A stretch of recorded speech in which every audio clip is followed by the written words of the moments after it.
오늘은 91문부터 93문인데요. 복습을 조금 하시면 83문 먼저 보시겠습니다.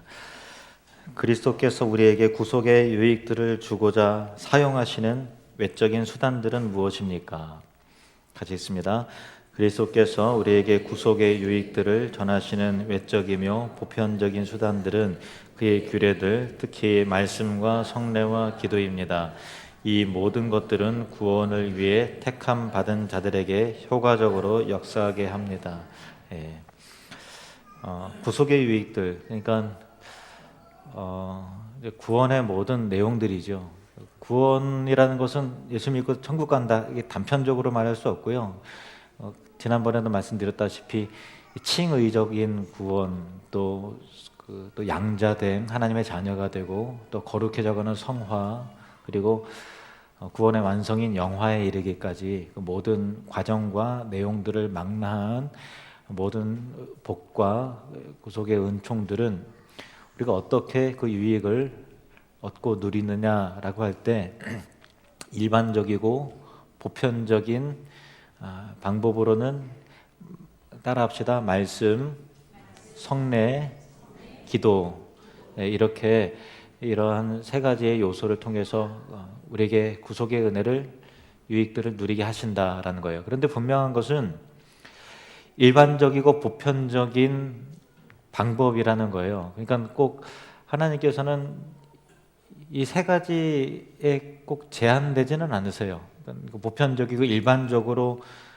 그렇다는 것이지, 말씀과 성례와 기도의 삶 이외에 특별한 은혜들을 주사 성도에게 믿음을 주실 수도 있어요. 그러니까 성령님은 사실 제한받지 않으십니다. 그래서 뭐 예를 들면 사도 바울이 그 예수를 믿는 자들을 핍박하려고 가다가 갑자기 거룩한 광채가 비추고 꼬꾸라져서 그때 예수님을 만나는 특별한 체험을 하잖아요. 그것을 통해서 사도 바울이 회심해서 예수님을 믿었듯이 일반적이지는 않습니다만은, 특수한 경우지만은 그러한 방법을 통해서도 하나님께 깨달음을 주시고 또 믿음을 불어넣어 주시기도 하시고 그렇게 하세요.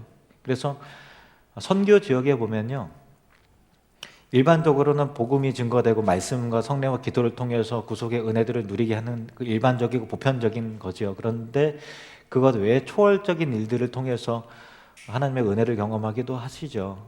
어떤 사람은 꿈과 환상을 통해서 주님을 만나기도 하고 그렇게 해서 회심을 하기도 하고요. 근데 지금 말씀드렸다시피 일반적이고 보편적인 것을 우리가 쫓아가야지, 특수한 것은 사도 바울도 예상하지 못했던 순간에 그런 은혜가 임했던 것이고 그런 것이지, 특별한 어떤 신비적인 것들을 너무 쫓아가시려고 하시면 안 돼요. 그것이 없는 건 아니에요. 있어요. 하나님께서 그런 특별한 은혜들을 주셔서 우리 믿음을 강하게 하시고 하나님의 살아계심을 보게 하시고 거듭나게도 하세요. 하나님은 제한받지 않으시니까 그렇습니다. 그러나 일반적인 규례와 은혜들을 우리가 등한시하면서 그런 거를 쫓아가는 것을 일컬어서 신비주의라고 해요. 건강하지 못한 거죠. 그래서 일반적으로는 하나님께서 구속의 유익들을 주시기 위해서는 말씀과 성례와 기도를 통해서 그렇게 하신다, 그것입니다. 89문을 보시겠습니다. 말씀에 대한 내용인데요. 말씀이 구원을 위해 효과적으로 역사하는 것은 무엇 때문입니까? 시작. 하나님의 성령이 성경을 읽는 것, 특히 설교를 사용하여 죄인을 깨닫게 하고 회심시키며 거룩과 위로를 더하사 믿음을 통해 구원에 이르게 하기 때문입니다. 다 똑같이 설교를 듣는데 누구는 큰 은혜를 받는데 어떤 얘기는 별로 그냥 무감각하기도 하잖아요. 그러면은 그 원인은 성령님께서 그렇게 하시는 거다라는 거예요. 성령님께서 주시고자 하는 자에게 은혜를 주시는 것인데, 하나님의 성령이 성경을 읽거나 설교를 통해서 그렇게 죄를 깨닫게 하시고 회심시키고 거룩과 위로를 더하사 믿음을 통해 구원에 이르게 하시죠. 그러면은 우리는 우리 인간의 측면에서는 그냥 가만히 있으면 되는 거냐? 성령님께서 하시는 거니까 우리는 그냥 가만히 있으면 되는 거냐? 그건 아니에요. 90문을 보겠습니다. 90문을 보시면 우리가 해야 될 바가 있죠. 말씀이 구원을 위해 효과적으로 역사하도록 하려면 어떻게 읽고 들어야 합니까? 우리가 해야 될 바가 있습니다. 내용을 보시면 시작. 말씀이 구원을 위해 효과적으로 역사하도록 하려면 우리는 성실함과 준비와 기도로 말씀에 집중하고 믿음과 사랑으로 말씀을 받아 마음에 간직하며 생활에서 실천해야 합니다. 여기까지가 지난번에 배운 내용이고요. 이제 91문입니다. 91문 오늘 배우는 내용입니다. 성례가 어떻게 이제 성례입니다. 지금까지는 이제 말씀이었고 구원의 효과적인 보편적인 방법들 말씀 성례 기도 중에서 말씀을 89문 90문 배웠고 이제 91문부터는 성례에 대한 부분입니다. 성례가 어떻게 구원의 효과적인 수단이 됩니까? 내용을 보시면 시작. 성례가 구원의 효과적인 수단이 되는 것은 성례 자체의 덕이나 성례를 시행하는 사람의 덕에 의한 것이 아니라 오직 그리스도의 축복과 성례를 믿음으로 받는 자들 안에서 성령의 일하심으로 말미암은 것입니다. 우리가 좀 오해하면 안 되는 게요. 어떤 우리가 성례식을 하잖아요. 성례식은 이제 세례와 성찬식을 하는데 성찬식을 한번 떠올려 보세요. 그러면 그것을 우리가 너무 좀 신비스러운 어떤 신통한 능력이 나타나는 그런 어떤 의식으로 생각해서는 안 돼요. 그거 자체가 신비스러운 그런 게 아니라는 거예요. 그래서 어떤 신비스러운 어떤 종교 의식이 아니라는 거죠. 그래서 어떤 사람들이 어떤 신비스러움을 막 이렇게 고의로 막 너무 나타낸다든가 또 어떤 그렇게 되면 좀 여러 가지 오해를 낳게 하죠. 그래서 성례에서 중요한 것은 우리를 위해서 일하시는 하나님이시면서 하나님께서 성례를 성례되게 하신다라는 것이지 어떤 외적인 분위기와 또 어떤 신비스러움을 이렇게 그렇게 나타내는 어떤 이게 신통한 능력이 나타나는 의식이 아니다라는 것을 기억을 해야 돼요. 그래서 뭐 옳고 그런 내용은 아닙니다만은 저는 그 성찬식을 할 때 그 덮개로 이렇게 덮어서 이 천으로 덮는 것을 별로 좋아하진 않아요. 왜냐하면은 너무 좀 신비스러운 분위기로 이렇게 좀 몰고 가는 것 같아서 그래요. 근데 언제 한 번은 제가 그 위에서 설교를 하는데 이 등이 성찬기에 반사가 돼서 눈이 막 부시더라고요. 그래갖고 이런 이유 때문에 덮어두는 건가? 그런 생각도 살짝은 했어요. 어쨌든 너무 좀 신비스러운 분위기로 좀 그런 것 같아요. 제 사견입니다. 옳다 그르다의 문제는 아니에요. 근데 성례식 자체가 일상적인 것이 되어야 되죠. 너무 이게 신비스러운 게 아니라 일상적인 것들 통해서 주시는 은혜인 거예요. 그리고 성례가 구원의 효과적인 수단이 된다라고 얘기 되잖아요. 91문에 보면은 성례가 구원의 효과적인 수단이 된다. 수단인 거지 원인이 아니에요. 구원의 원인이 성례식을 잘하면 구원받는 게 아니란 말이에요. 구원을 주시는 방법으로서 수단으로서 하나님께서 성례를 사용하시는 것이다 라는 걸 꼭 기억을 해야 돼요. 우리의 구원의 원인은 오직 하나님 한 분이십니다. 이 중세의 그 독일의 종교개혁자 중에서 이제 훌륭하신 분 중에서 우르시누스라는 분이 계신데요. 그분이 성례와 이 성령의 그 관계에 대해서 말씀과 성례 그리고 성령의 관계에서 이렇게 풀어서 설명했어요. 잘 한번 들어보세요. 성령께서는 말씀과 성례와는 관계없이 우리 속에 믿음을 일으키실 수 있다 없다? 제가 그냥 쭉 읽을게요. 헷갈리게 하지 말고. 성령께서는 말씀과 성례와는 관계없이 우리 속에 믿음을 일으키실 수도 있다. 그러나 말씀과 성례는 성령을 떠나서는 아무런 일도 행할 수 없다. 다시요. 헷갈리신가요? 다시 한번 말씀드릴게요.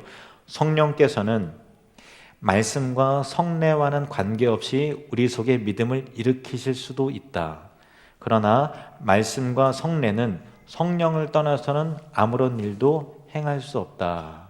그죠? 하나님께서 성례와 말씀과 기도라는 수단을 통해서 우리에게 구원을 베푸시는 것이지 말씀도 구원의 원인은 아니에요. 여러분, 세례식이 구원의 원인이 아니에요. 성례식이 구원의 원인이 아니에요. 기도가 구원의 원인이 아니에요. 구원의 원인은 오직 예수 그리스도 하나님의 아들 한 분, 십자가의 능력이 구원의 원인인 것인데, 하나님께서는 보편적으로 우리에게 어떻게 구원의 은총을 내려주시는가 하면 일반적이고 보편적인 방법으로는 말씀과 성례와 기도라는 수단을 통해서 우리에게 은혜를 베푸신다. 정리되셨죠? 그래서 이 말씀과 성례가 아무리 거룩하게 선포가 된다 하더라도 성령님께서 일하시지 않으면 그냥 의식에 불과한 거예요. 어떤 일도 일어나지 않아요. 아무리 진짜 탁월한 설교자가 와서 정말 쪼개는 말씀을 한다더라도 그 순간 성령께서 역사하시지 않으면 절대로 그 말씀은 거룩한 능력이 나타나지 않아요. 성례도 마찬가지입니다. 성령님께서 그렇게 하셔야 되는 것입니다. 92문요. 92문 성례는 무엇입니까? 같이 읽겠습니다. 성례는 그리스도께서 제정하신 거룩한 예식인데 감각할 수 있는 표에 의해서 그리스도와 새 언약의 유익들이 믿는 자들에게 다시 나타나지고 인쳐지고 적용되는 것입니다. 제가 다시 읽을게요. 성례는 그리스도께서 제정하신 거룩한 예식인데 감각할 수 있는 표에 의해서, 어떤 표요? 감각할 수 있는 표에 의해서 그리스도와 새 언약의 유익들이 믿는 자들에게 다시 나타나지고 인쳐지고 적용되는 것이다. 거룩한 예식, 거룩한 규례라는 것은요, 신비스러운 규례라는 의미가 아니고 왜 거룩하냐? 예수님께서 특별히 제정하셨기 때문에 거룩하다라는 거예요. 다른 것은 다른 의식들은 인간의 어떤 전통에 의해서 만들어진 거예요. 무익하다는 건 아니에요. 사람이 어떤 유익을 위해서 만들어 놓은 것이지만 성례만큼 권위를 갖고 있지는 않아요. 그런 의미에서 성례식, 즉 이 세례와 또 성찬식은요, 그리스도께서 친히 제정하신 거기 때문에 특별한 권위가 있어요. 그리고 그런 측면에서 거룩하게 구별되죠. 마태복음 28장 19절 말씀에 예수님께서 세례에 대해서 이렇게 말씀하십니다. 시작. 그러므로 너희는 가서 모든 민족을 제자로 삼아 아버지와 아들과 성령의 이름으로 세례를 베풀고, 세례를 주라 하셨습니다. 고린도전서 11장 23절에서 26절 말씀 시작. 내가 너희에게 전한 것은 주께 받은 것이니 곧 주 예수께서 잡히시던 밤에 떡을 가지사 축사하시고 떼어 이르시되 이것은 너희를 위하는 내 몸이니 이것을 행하여 나를 기념하라 하시고 식후에 또한 그와 같이 잔을 가지시고 이르시되 이 잔은 내 피로 세운 새 언약이니 이것을 행하여 마실 때마다 나를 기념하라 하셨으니 너희가 이 떡을 먹으며 이 잔을 마실 때마다 주의 죽으심을 그가 오실 때까지 전하는 것이니라. 아멘. 내가 너희에게 전한 것은 누구에게 받은 것이라고요? 23절을 한번 보실래요? 주께 받은 것이니 이거요. 예수님께서 성찬을 베푸시면서 내가 다시 올 때까지 이것을 행하여 나를 기념하라 이렇게 말씀하셨기 때문에 세례와 성찬은 예수님께서 친히 제정하신 거예요. 그래서 교회 안에 반드시 있어야 되는 것이고, 그리고 또 그런 의미에서 거룩하다는 것이죠. 근데 이것을 오해한 것이 중세 교회와 로마 카톨릭의 칠성례예요. 우리는 칠성례가 아니라 세례와 성찬 두 가지를만을 성례로 인정을 하잖아요. 성경에는 두 가지만 나와 있기 때문에 그런 것인데, 카톨릭의 천주교죠. 로마 카톨릭은 7가지 성례식이 있어요. 그러니까 견진 성사, 고해 성사. 고해 성사는 많이 들어보셨을 거예요. 신품 성사, 종부 성사, 혼인 성사. 또 성찬은 성체 성사라고 이게 불러요. 성체 성사. 그러니까 거룩한 빵과 포도주가 그 천주교에서는 이제 화채설이다 그래서 빵과 포도주가 실제로 예수님의 몸과 피로서 물리적으로 우리가 먹는 그 순간 변화가 된다고 그렇게 믿어요. 그런데 우리 개혁주의에서는요, 영적 임재설이라 그래서 실제로 변화가 되는 게 아니에요. 실제로 빵이죠. 그리고 포도주예요.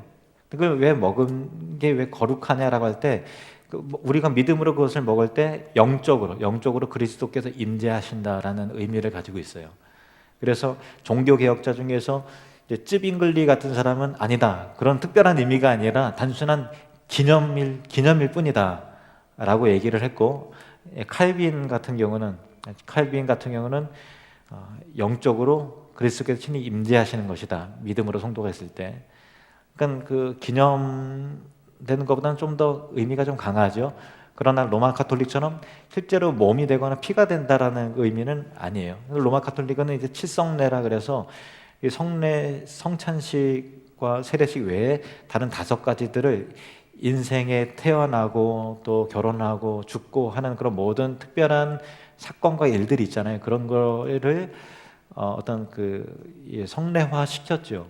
물론 이제 의미는 있다고 볼 수 있죠. 태어나는 것도 굉장히 가치가 있는 것이고, 결혼하는 것도 가치가 있죠. 죽는 것도 굉장히 의미가 있기 때문에 그 의미에 따라서 여러 가지 예식을 만들고 의미를 부여하는 것은 전혀 무의미하다 볼 수는 없으나, 그러나 뭐가 문제인가 하면은 그리스도께서 친히 제정하신 성례와 인간의 정통이 뒤섞여 버리는 것은 그건 문제인 거죠.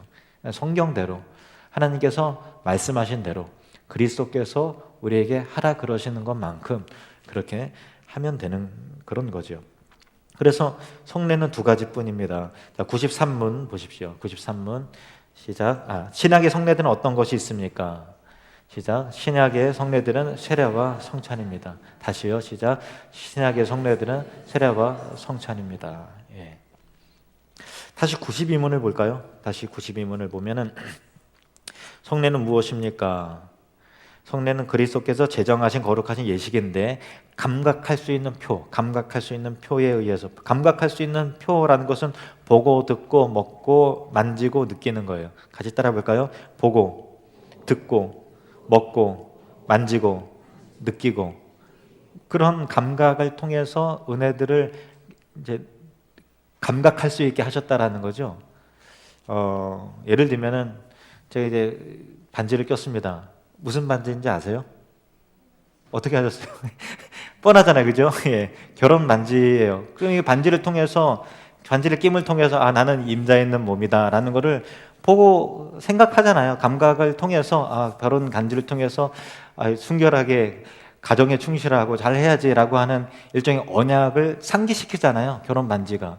그리고 반지 낀 사람을 통해서 저 사람은 결혼했구나, 건들지 말아야 되겠다 뭐 그런 생각도 하게 되듯이, 그런 특별한 상징적인 의미가 있는 것처럼 세례를 통해서, 물로 세례를 받음을 통해서 물로 내 죄가 씻어지는 것을 감각적으로 느낄 수 있게 해주시는 거예요. 그냥 당신은 교회 일원입니다, 박수 칩시다 라고 하는 것이 아니라 세례식을 베품을 통해서, 그런 의미에서는 침례도 괜찮다고 봐요. 물속에 완전히 잠겨지는 일어날 침례도 그런 면은 괜찮죠. 그러나 그 침례 자체가 주는 어떤 유익일 뿐인 것이지 그것 자체가 구원의 원인이 되는 건 아니에요. 원인이 되진 않지만 어쨌든 세례를 통해서 죄 씻음을 받아서 믿음으로 구원받는 자임을 느끼게 해주기 때문에 그런 거죠. 그래서 저는 이제 세례식을 베풀 때 어떤 분은 이제 물로 살짝만 딱 적셔갖고 젖은 손으로 이렇게 하시는 분도 계시는데, 저는 물방울이 막 얼굴에 떨어지도록 사실 이렇게 좀 듬뿍 하는 편이에요. 왜냐하면 그런 감각을 느끼는 것이 유익하기 때문에 그래요. 예, 유익하기 때문에 그런 거예요.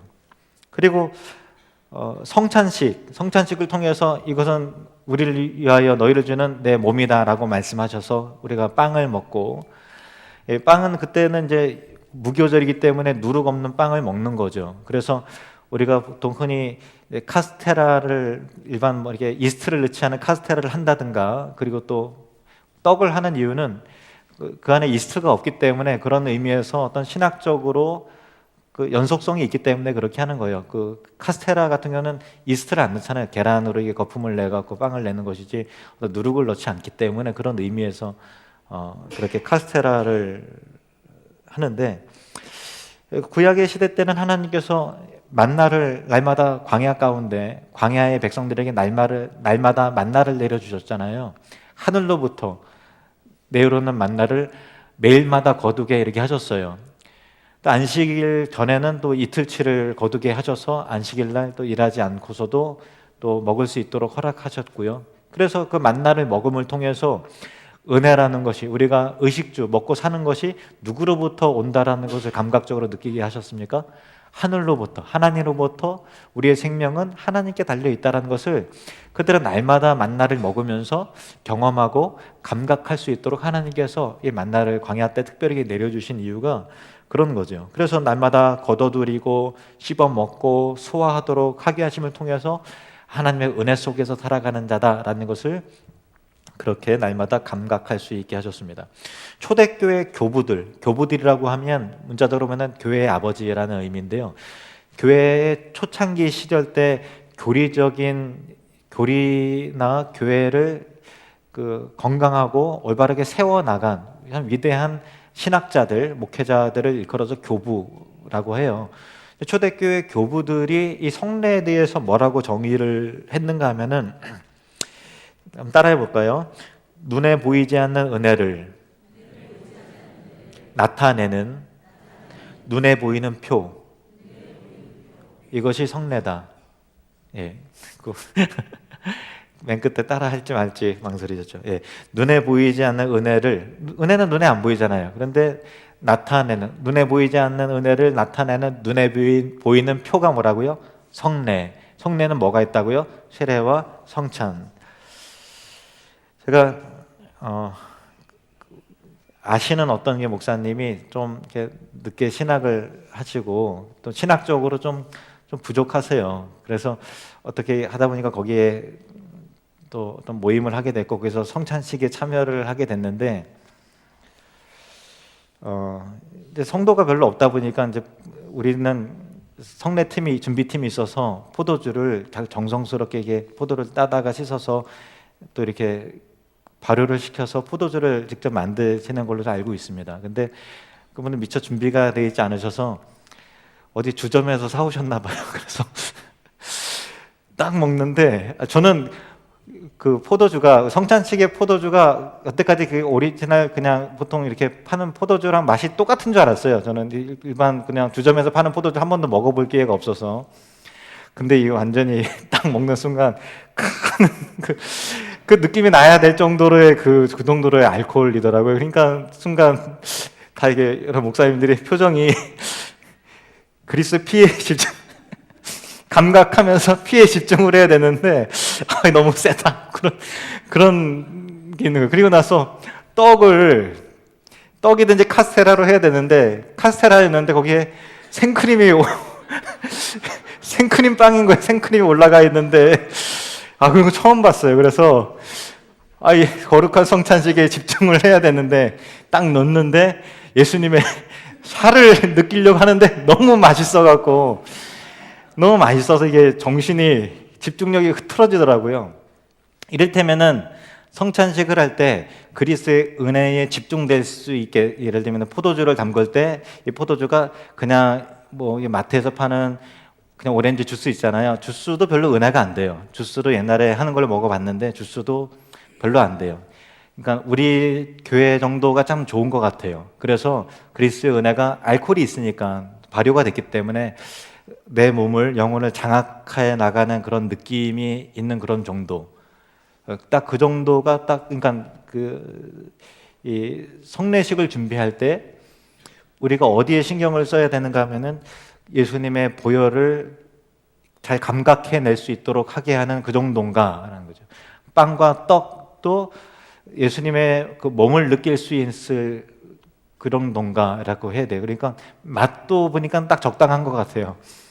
너무 맛있어갖고 이게 막 이제 맛에 너무 이게 집중이 된다기보다도 씹고 삼키는 것에 집중이 될 수 있을 정도의 그 정도면 도움이 되는 것 같아요. 자, 92문을 다시 복습해 볼까요? 92문. 성례는 무엇입니까? 시작. 성례는 그리스도께서 제정하신 거룩하신 예식인데 감각할 수 있는 표에 의해서 그리스도와 새 언약의 유익들이 믿는 자들에게서 다시 나타나지고 인쳐지고 적용되는 것입니다. 한 가지 더 얘기 나온 김에요. 세례식 할 때의 이 물 온도도 온도가 느껴지지 않는 온도를 해야 돼요. 그러니까 예수님의 어떤 내 죄를 씻어주시는 그 은혜가 느껴지는 온도에 되는데 찬물을 만약에 하게 되면 차고 하는 것 때문에 그 집중력이 흐트러져요. 그러니까 너무 근데 따뜻한 것도 좀 그렇고 그냥 약간 미지근해서 온도가 별로 느껴지지 않는 정도라야 되는 거예요. 그래서 성례식을 준비하고 할 때 참조로 그렇게 준비하시면 좋겠습니다. 예, 기도하시겠습니다.